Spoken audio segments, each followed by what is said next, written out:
Assalamualaikum dear viewers. Welcome to our YouTube channel. Online classes and ETA tricks. Kindly subscribe our channel and press the bell icon. अस्सलामुअलैकुम dear students, welcome to online classes and ईटा tricks. Dear students, आज का जो हमारा topic है वो है angular displacement. Students, इससे पहले हमने लीनियर मोशन के बारे में पढ़ा था और लीनियर मोशन से रिलेटेड जो टर्मिनोलॉजीज थे, linear displacement, linear velocity, linear acceleration, इस तरह लीनियर मोशन से रिलेटेड तमाम टर्मिनोलॉजीज हमने पढ़े थे। अब डियर स्टूडेंट्स, यहाँ पे हमारे पास जो चैप्टर नंबर 5 है, इसमें हम पढ़ेंगे एंगुलर मोशन के बारे में। पहला जो लेक्चर है वो हम पढ़ चुके हैं एंगुलर मोशन के बारे में कि एंगुलर मोशन क्या होता है।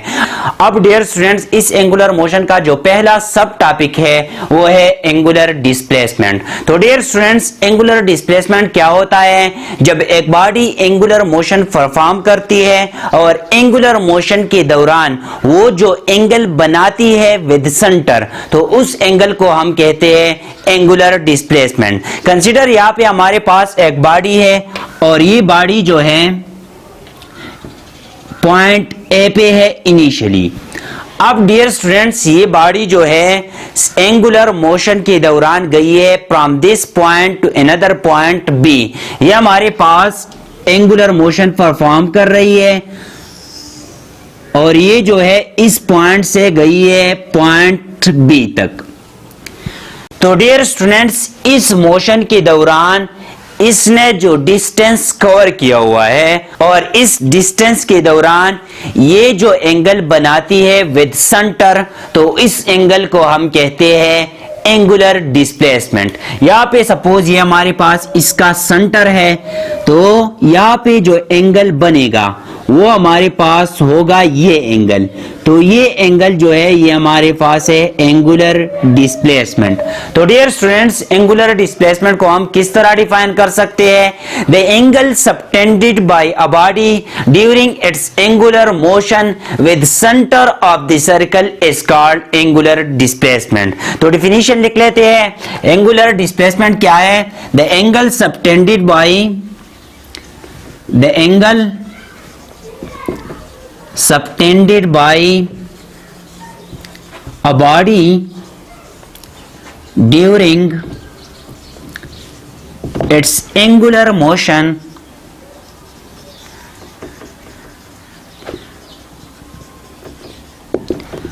with center of the circle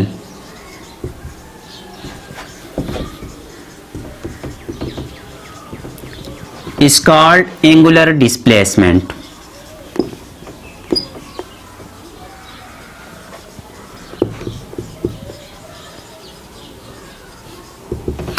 अब डियर स्टूडेंट्स, ये तो हमारे पास एंगुलर डिस्प्लेसमेंट का डिफिनीशन आ गया। अब स्टूडेंट्स, एंगुलर डिस्प्लेसमेंट का जो यूनिट है वो क्या है? स्टूडेंट्स, इससे पहले चैप्टर नंबर 1 में हमने पढ़ा था रेडियन और स्टेरेडियन के बारे में। तो डियर स्टूडेंट्स, एंगुलर डिस्प्लेसमेंट का जो यूनिट है वो हमारे पास है रेडियन। क्यों? क्योंकि एंगुलर डिस्प्लेसमेंट हमारे पास एक्चुअली एक एंगल होता है और एंगल को हम मेजर करते हैं in radians, steradians, degrees, minutes and seconds. लेकिन यहाँ पे हमारे पास एंगुलर डिस्प्लेसमेंट का जो एसआई यूनिट है वो है रेडियन, क्योंकि स्टेरेडियन जो है वो हमारे पास 3D यूनिट है। तो यहाँ पे हमारे पास ये एंगुलर डिस्प्लेसमेंट जो है ये 2D मोशन है। तो 2D मोशन में हम यूज करते हैं रेडियन। सो हम कह सकते हैं कि the SI unit of angular displacement is radian. बाकी हमारे पास और भी यूनिट्स है, जैसा कि डिग्री है, मिनट्स है, सेकंड्स है, लेकिन यहाँ पे एसआई यूनिट जो है वो हम यूज करते हैं रेडियन। सो हम कह सकते हैं कि SI unit of angular displacement is radian. और रेडियन क्या होता है? रेडियन हमारे पास वो एंगल है जब अर्क और रेडियस इक्वल हो जाए, तो जो अर्क हमारे पास एंगल बनाता है उस एंगल को हम कहते हैं 1 रेडियन। फॉर एग्जांपल, यहाँ पे हमारे पास एक बॉडी है पॉइंट ए पे और ये बॉडी जो है ए पॉइंट से गई है पॉइंट सी की तरफ। अगर ये ऐसी लेंथ जो है ये इस रेडियस के इक्वल हो जाए, तो यहाँ पे ऐसी जो एंगल बनाता है उस एंगल को हम कहते हैं रेडियन। ये हमारे पास आ जाएगा 1 radian if this radius is equal to this arc. अगर ये आर्क हमारे पास रेडियस की इक्वल हो जाए तो ये आर्क जो एंगल बनाता है उस एंगल को हम कहते हैं 1 रेडियन। सो 1 रेडियन को हम किस तरह डिफाइन कर सकते हैं? The angle subtended by an arc such that that arc is equal to radius of the circle, then the angle is said to be 1 radian. तो डियर स्टूडेंट्स, इसका डिफिनेशन हमारे पास आ जाएगा, the angle subtended by an arc, the angle subtended by an arc equal to radius of the circle is called radian। अब dear students, ये हमारे पास आ गया रेडियन। अब डियर स्टूडेंट्स, यहाँ पे हमारे पास एक रिवोल्यूशन या एक सर्कल में कितने रेडियंस होते हैं? ये हमारे पास 1 रिवोल्यूशन है। सो हम कह सकते हैं कि एंगुलर डिस्प्लेसमेंट का एक यूनिट जो है वो रिवोल्यूशन भी है। रिवोल्यूशन भी है, रेडियन भी है, डिग्री भी है, इसी तरह मिनट और सेकंड भी एंगुलर डिस्प्लेसमेंट के यूनिट है। यहाँ पे अगर आप देखें 1 revolution is equal to 2 pi R. यहाँ पे इसका जो सरकमपेरेंस है वो हमारे पास इक्वल होता है 2 पाई आर। सो हम लिख सकते हैं 1 revolution is equal to 2 pi R. अब डियर स्टूडेंट्स, यहाँ पे हमारे पास इस सर्कल में जो है कितने रेडियंस होंगे? तो इसको कैलकुलेट करने के लिए हमने यहाँ पे लिया हुआ है 1 revolution is equal to 2 pi R. ये रिवोल्यूशन जो है ये हमारे पास 2 पाई आर की इक्वल है, तो हम इसको डिवाइड करेंगे बाय, तो हम इसको डिवाइड करेंगे बाय रेडियस। क्यों? क्योंकि ये हमारे पास 1 रेडियन हो गया 1 आर, इसी तरह दूसरा रेडियस जो है 2 आर हो गया, तीसरा रेडियस जो है 3 रेडियन हो गया। तो डियर स्टूडेंट्स, जब हम इस पूरी सरकमपेरेंस को रेडियस पे डिवाइड कर लेंगे तो वो हमारे पास आ जाएगा number of radians in 1 circumference और 1 रिवोल्यूशन। तो dear students, number of radians in 1 revolution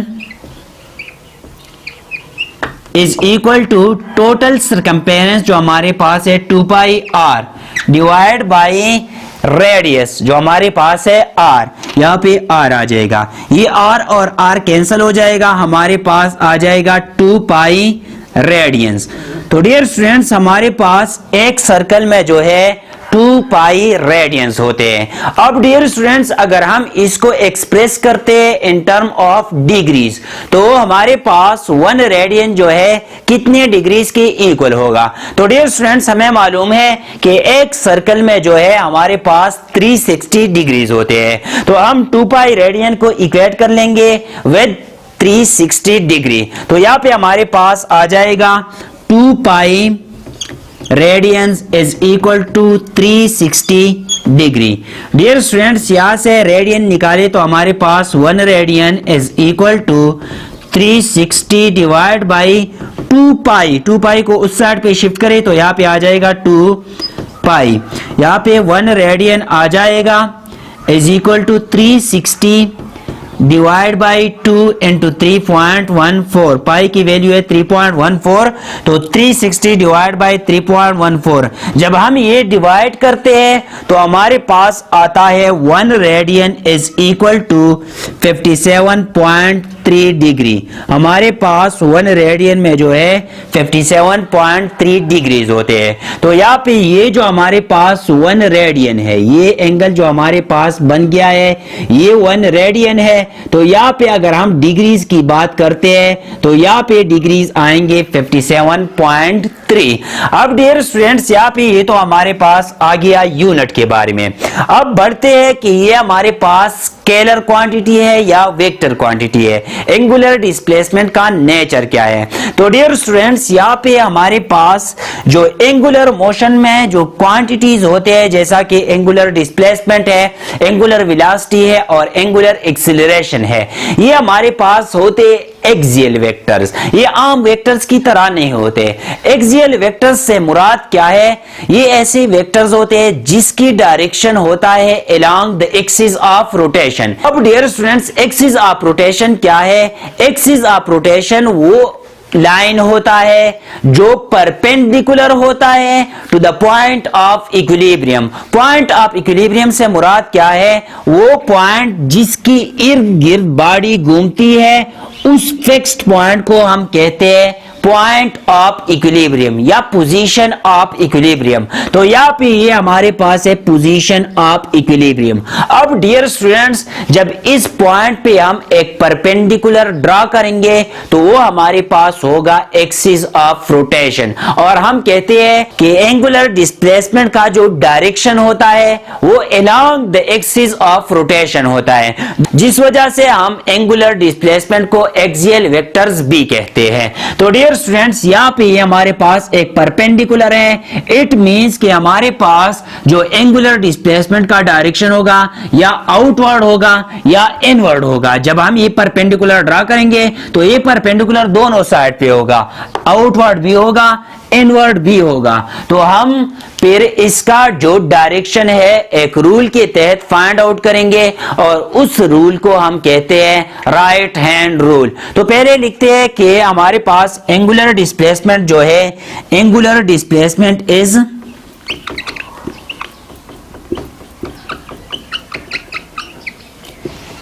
axial vector.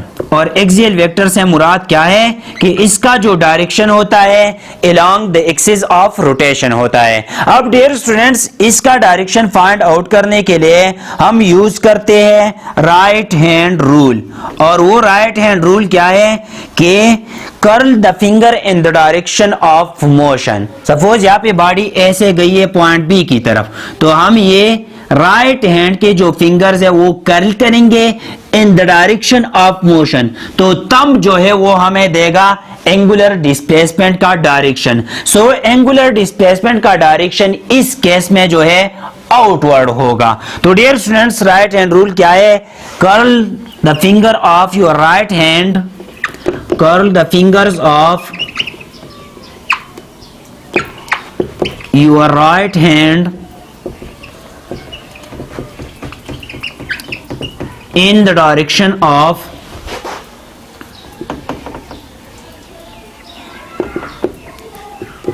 motion, then the thumb will give you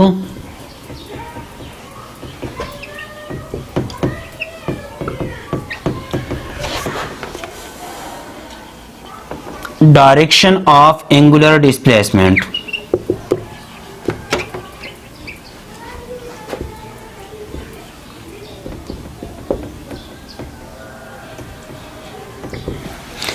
अब डियर स्टूडेंट्स, ये हमारे पास आ गया एंगुलर डिस्प्लेसमेंट का डायरेक्शन इस केस में। अब कंसीडर करते हैं कि बॉडी जो है बी से गई है पॉइंट ए की तरफ, तो हम फिंगर जो है बी से लेके जाएंगे ए की तरफ, तो तब जो है वो इनवर्ड है। इस केस में हमारे पास एंगुलर डिस्प्लेसमेंट का जो डायरेक्शन होगा वो इनवर्ड होगा। अब डियर स्टूडेंट्स, किस तरह यहाँ पे हमारे पास जो एंगुलर डिस्प्लेसमेंट का डायरेक्शन है वो इनवर्ड होगा या आउटवर्ड होगा? हम कंसीडर करते हैं कि हमारे पास एक नट है और उस नट को हम खोल रहे हैं। तो हम जब उस नट को खोलेंगे तो हम इस तरह घुमाएंगे। इट मींस कि हम जाएंगे ऐसे बी की तरफ, ऐसे बी की तरफ, तो वो नट जो है ऊपर आएगा। तो हमने कौन सा रूल अभी पढ़ा कि जब हम ऐसे बी की तरफ जाते हैं तो वो डिस्प्लेसमेंट जो होगा आउटवर्ड होगा। तो इस केस में भी जब हम नट को खोलते हैं तो वो नट जो है ऊपर आएगा, मतलब आउटवर्ड आएगा। तो ये हमारे पास हो गया एंगुलर डिस्प्लेसमेंट का डायरेक्शन। अब हम कंसीडर करते हैं कि हम उस नट को इस तरफ घुमाते हैं, बी से जाते हैं ए की तरफ, तो वो नट जो है वो टाइट हो जाएगा। इट मींस कि नट जो है वो इनवर्ड जाएगा। तो एंगुलर डिस्प्लेसमेंट का डायरेक्शन इस केस में क्या हो गया? इनवर्ड हो गया। अब डियर स्टूडेंट्स, यहाँ पे इस एंगुलर डिस्प्लेसमेंट का लीनियर डिस्प्लेसमेंट के साथ क्या रिलेशन है? स्टूडेंट्स, यहाँ पे हमारे पास ये एस जो है ये हमें शो करता है लीनियर डिस्प्लेसमेंट, जबकि थीटा जो है ये हमारे पास है एंगुलर डिस्प्लेसमेंट। स्टूडेंट्स यहाँ पे मैंने एक एग्जांपल लिया हुआ है और इस एग्जांपल में मैंने दो बॉडीज लिए हुए हैं। एक बॉडी जो है पॉइंट ए से गई है पॉइंट बी तक और इसने जो डिस्टेंस कवर किया हुआ है वो डिस्टेंस हमारे पास है रेडियस की इक्वल, ये हमारे पास आर है और इसी तरह ये डिस्टेंस भी हमारे पास रेडियस की इक्वल है। दूसरी जो बॉडी है वो गई है from point A to point C, यहाँ पे ये बॉडी जो है पॉइंट ए से गई है पॉइंट सी की तरफ और ये जो एंगल बनाती है वो एंगल हमारे पास है थीटा। अब डियर स्टूडेंट्स हमें मालूम है कि जितना हम ज्यादा डिस्टेंस कवर करेंगे उतना ही हमारे पास एंगल जो है वो ज्यादा बनेगा। यहाँ पे इसने कम डिस्टेंस कवर किया हुआ है तो यहाँ पे एंगल जो है वो हमारे पास कम बना है।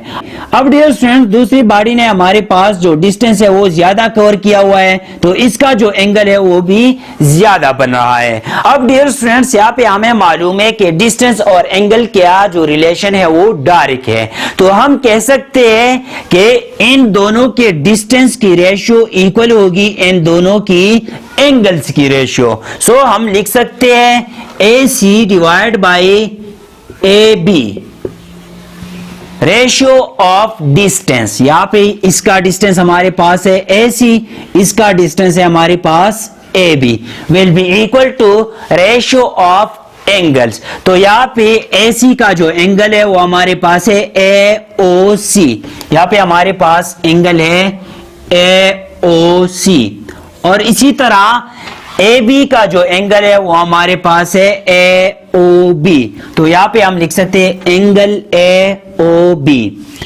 अब डियर स्टूडेंट्स यहाँ पे अगर आप देखें AC हमारे पास क्या है, AC हमारे पास डिस्टेंस है, हम इसको कहते हैं S which is distance, तो यहाँ पे हमारे पास आ जाएगा S डिवाइड बाई AB हमारे पास क्या है, AB is equal to radius of the circle, ये AB जो है ये रेडियस की इक्वल है तो AB की जगह पुट करें R, यहाँ पे हमारे पास आ जाएगा R is equal to angle AOC, यहाँ पे एंगल AOC जो है एंगल AOC वो मैंने रिप्रेजेंट किया हुआ है बाई थीटा, तो यहाँ पे हम लिख सकते हैं थीटा, यहाँ पे आ जाएगा theta divide by angle AOB, यहाँ पे एंगल AOB जो है ये हमारे पास क्या है डियर स्टूडेंट्स, हमने पढ़ा है कि जब आर्क और रेडियस इक्वल हो जाए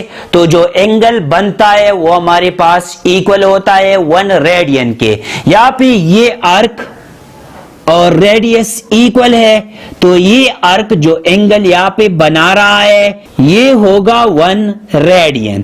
तो डियर स्टूडेंट्स यहाँ पे AOB एंगल जो है ये इक्वल है 1 रेडियन के, यहाँ पे हमारे पास आ जाएगा 1 रेडियन। अब डियर स्टूडेंट्स क्रॉस मल्टीप्लिकेशन कर ले तो हमारे पास आ जाएगा S मल्टीप्लाई बाय 1, यहाँ से आ जाएगा S is equal to R theta, यहाँ से आ जाएगा R theta, which is the required relation between linear displacement and angular displacement। Dear students ये था आज का हमारा लेक्चर, अगर किसी पॉइंट की समझ नहीं आई हो तो आप कमेंट बॉक्स में पूछ सकते हैं। Thank you all.